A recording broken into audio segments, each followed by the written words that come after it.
السلام علیکم، میں ہوں رضوان اشرف۔ شریف خاندان کا جو لوٹ مار پروگرام ہوتا ہے وہ تو جاری و ساری رہتا ہے۔ وہ پاکستان کے اندر کچھ بھی ہو رہا ہو، دنیا کے اندر کچھ بھی ہو رہا ہو، لوگ مر رہے ہیں، جی رہے ہیں، آ رہے ہیں، جا رہے ہیں، خودکشیاں کر رہے ہیں، مہنگائی ہے، بے روزگاری ہے، اکانومی تباہ و برباد ہے، ملک تباہی اور بربادی کی طرف جا رہا ہے، ملک کی حالات خراب ہیں، ملک کے اندر کرائسس ہے، بحران ہے، ہر جگہ کے اوپر کوئی نہ کوئی مسئلہ ہے اور ہر بندے کو کسی نہ کسی پریشانی کا سامنا ہے۔ لیکن حکومت کے اندر بیٹھے ہوئے حکمران اور خاص طور پر شریف خاندان کو اس سے کوئی فرق نہیں پڑتا۔ وہ اپنی لوٹ مار کے اندر مگن ہوتے ہیں، ان کا اپنا ایک فوکس ہوتا ہے، اپنی ایک ان کی دنیا، انہوں نے اپنی کوئی دنیا بنا کے رکھی ہوئی ہے، وہ اسی کے اندر رہتے ہیں اور اپنی لوٹ مار، این آر او، ٹیلے اور کمیشن، کک بیک، سب کچھ کرنا جو ہے، پھر اس کے بعد پہلے لوٹ مار کرنا، پیسہ بنانا، پھر اس کے بعد اس کو چھپانا، ٹھکانے لگانا، یہ ان کا محکمہ نظر ہوتا ہے۔ تو اس سلسلے میں اب شریف خاندان ایک نئی ڈیسٹینیشن کے اوپر نکلا، ایک نئی منزل کی طرف نکلا ہے۔ وہ کون سی منزل ہے، اس کے حوالے سے بڑی اہم ترین معلومات میرے پاس موجود ہے، وہ آپ کے ساتھ میں شیئر کرتا ہوں۔ سیکنڈلی یہ کہ گورنمنٹ کی اس وقت ترجیحات کیا، اسٹیبلشمنٹ کی ترجیحات کیا، اور حکومت کی اور پاکستانی قوم کی ترجیحات کیا، اور عمران خان کی ترجیحات کیا، اس کے حوالے سے بھی بڑی اہم ترین معلومات میرے پاس موجود ہے، وہ آپ کے ساتھ میں شیئر کرتا ہوں۔ دیکھیے، پاکستان کے اندر تو اس وقت مہنگائی، بے روزگاری تو عروج پر ہے، لوگ بیچارے مر رہے ہیں، آگے بلوں کا بھی عذاب آنے والا ہے، مہنگائی کا بھی عذاب آنے والا ہے، قیمتیں آسمان پر پہنچی ہوئی ہیں۔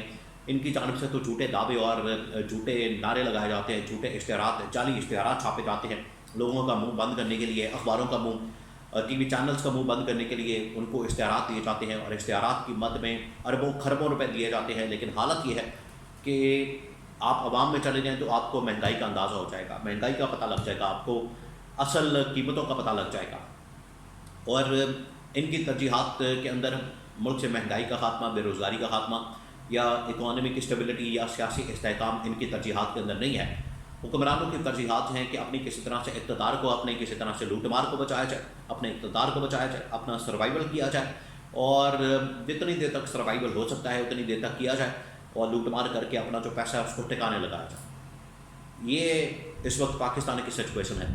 دوسری جانب تمام علماء کرام، مکاتب فکر کے لوگ اس وقت میدان کے اندر موجود ہیں، جماعت اسلامی، جمعیت علماء اسلام، اور پھر اس کے بعد جو اہل سنت کے مفتی ہیں، مفتی مریم الرحمان، اور اس کے علاوہ دیوبند کے جو مفتی ہیں، مفتی تقی عثمانی، اور مختلف مکتبہ فکر سے تعلق رکھنے والے جو علماء کرام ہیں، انہوں نے فلسطین کی حمایت کا اعلان کیا اور جہاد کا اعلان کیا، جہاد کو فرض قرار دیا، لیکن ریاست کا، حکومت کا اس کے اوپر کوئی موقف نہیں آیا۔ ان کو اپنی پڑی ہوئی ہے، کسی کی معدنی مسائل کے اوپر نظر ہے، کوئی اپنی لوٹ مار کے چکر میں پھر رہا ہے، کوئی کچھ کر رہا ہے، کوئی کچھ کر رہا ہے۔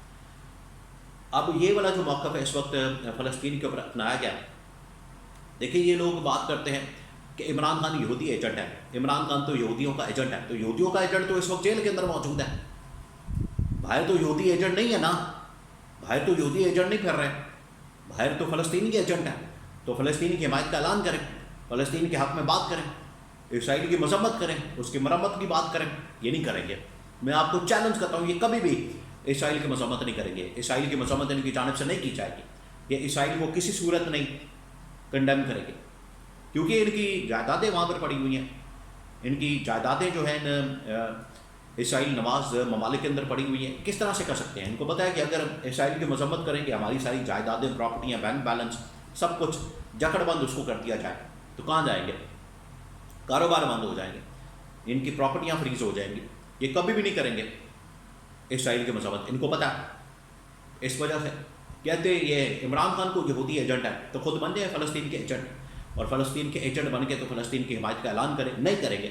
اس کی وجہ یہ ہے کہ ان کو پتہ ہے عمران خان کی جو ترجیحات ہوتی تھی، عمران خان کی جو پریورٹی ہے، عمران خان کا جو نقطہ نظر اور اپروچ ہے، وہ تو قائد اعظم جس اپروچ کے حامی تھے، یا قائد اعظم کا جو موقف تھا، نقطہ نظر تھا اسرائیل کے متعلق، کہ اسرائیل ایک ناجائز ریاست ہے اور فلسطین کا وجود ہم نے تسلیم کرنا ہے، اسرائیل کو ہم نے تسلیم نہیں کرنا، یہی نقطہ نظر، یہی موقف جو ہے عمران خان کا تھا، اور آج بھی وہی ہے۔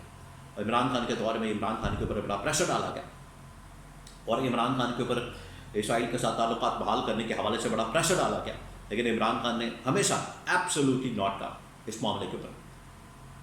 اب آ جائیں یہ شریف خاندان کے اوپر اور گورنمنٹ کے اوپر، حکومت کے اوپر۔ حکومت بالکل چپ بیٹھی ہوئی ہے، حکومت کو کچھ پتہ نہیں کہ دنیا کے اندر کیا ہو رہا ہے، ملک کے اندر کیا ہو رہا ہے۔ اور دنیا کے اندر کس طریقے سے ٹریڈ وار ہو رہی ہے، دنیا کے اندر کس طرح سے ٹیرف لگ رہے ہیں، دنیا کے اندر کس طرح سے کھلبلی مچی ہوئی ہے، دنیا کے اندر کس طرح سے حالات بدلے جا رہے ہیں، حالات خراب ہو رہے ہیں. ان کو صرف اپنی لوٹ مار کی فکر ہے، ان کو لوٹ مار کی پڑی ہے، اور اپنی لوٹ مار کے چکر میں کبھی ادھر کبھی ادھر کبھی ادھر کبھی ادھر جا رہے ہیں، آ رہے ہیں جا رہے ہیں، آ رہے ہیں جا رہے ہیں، اور لوٹ مار میں پڑے ہوئے ہیں. اب شریف خاندان نے دورہ کیا ہے بیلاروس کا.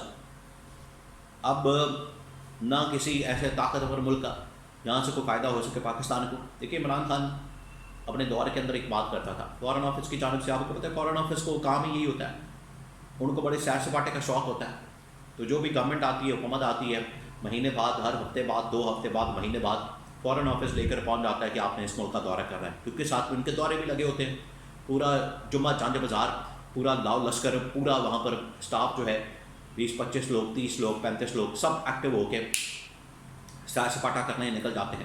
عمران خان نے منع کیا ہوا تھا. عمران خان نے کہا تھا کہ ہم نے اس ملک کے اندر جانا ہے جہاں سے پاکستان کے فائدے کے بعد، جہاں ہم پاکستان کے لیے کچھ لے کر آئیں. لیکن یہ کیا کرتے ہیں، یہ صرف اپنی جیب کو دیکھتے ہیں، اپنا بینک اکاؤنٹ دیکھتے ہیں، اپنی پراپرٹیاں دیکھتے ہیں کہ ہمیں کہاں سے فائدہ ہو سکتا ہے، ہمیں کہاں سے سیر سپاٹا مل سکتا ہے. تو دنیا کے اندر مسائل ہی ہیں، پاکستان کے اندر عام آدمی کی حالت یہ ہے، ملک کے اندر تباہی اور بربادی ہو رہی ہے. سیر سپاٹا کرنے بیلاروس چلے گئے. بہرحال سیر سپاٹا کرنے نہیں گئے، وہاں پر بھی اپنا پیسہ، کیونکہ ان کو پتہ لگ گیا ہے کہ اب ایک ایسا ملک ہے بیلاروس جہاں پر دولت چھپائی جا سکتی ہے، پیسہ وہاں پر چھپایا جا سکتا ہے، وہاں پر پروٹیکٹ کیا جا سکتا ہے. تو بیلاروس کے اندر پہنچائیں وہاں پر پیسہ. اور آپ دیکھیں اس کی فوٹیج ویڈیوز، شہباز شریف، نواز شریف، مریم نواز، اسحاق ڈار، طارق فاطمی، یہ سارا پورا یہ شریف خاندان کا حصہ ہے. یہ پورا شریف خاندان ہے. اسحاق ڈار تک تو شریف خاندان ہے، آگے طارق فاطمی انہوں نے رکھا ہوا بات چیت کرنے کے لیے، کیونکہ انگلش وغیرہ تو ان کو آتی کوئی نہیں، تو وہ اس کو رکھا ہوا ہے ان کی بات کنوے کرنے کے لیے، پہنچانے کے لیے. بیلاروس کا صدر جو ہے وہ ٹی شرٹ پہن کے ان کے ساتھ ملاقاتیں کر رہا ہے، چٹیاں ڈال رہا ہے، پپیاں جھپیاں چل رہی ہیں. یہاں سے آپ اندازہ کر سکتے ہیں کہ وہ کتنے سیریس ہیں اور یہ کتنے سیریس ہیں. ہنسی مذاق چل رہا ہے، شغل لگا ہوا. ان کے لیے تو کوئی مسئلہ ہی نہیں ہے، یہ صرف وہاں پر گئے اپنی لوٹ مار کی دولت کو وہاں پر چھپانے کے لیے، بچانے کے لیے. کیونکہ 2.5 سال 3 سال تو ہو گئے، لوٹ مار تو دبا کے کی جا رہی ہے. کبھی کسی پروجیکٹ کے اندر، کبھی کسی ٹھیکے کے اندر لوٹ مار کی جاتی ہے. اور ایک چھوٹا سا اسکینڈل آپ اٹھا کے دیکھ لیں گے، 500 ارب، 1000 ارب، 1500 ارب، 2000 ارب روپے کا اسکینڈل نکلے گا. چھوٹا چھوٹا اسکینڈل یہ ہوتا ہے. تو آپ اندازہ کریں کہ بڑا اسکینڈل نکلے گا تو وہ کتنے اربوں روپے کا نکلے گا. تو یہ ان کا مقصد ہے. ادروائز بیلاروس سے کچھ نہیں ملنا. بیلاروس جا کے بھی کبھی کسی کو کچھ ملا، وہ خود بیچارے ترلے منتوں پر ہیں، وہاں خود آپ کو کپائیے، وہ کسی کو کیا دیں گے. تو یہ اب وہاں پر پہنچ گئے. نہ ان کو پتہ ہے دنیا کا، نہ عالمی معاملات کا، نہ پاکستان کے معاملات کا، بس اپنی لوٹ مار کے چکر میں پڑے ہوئے ہیں.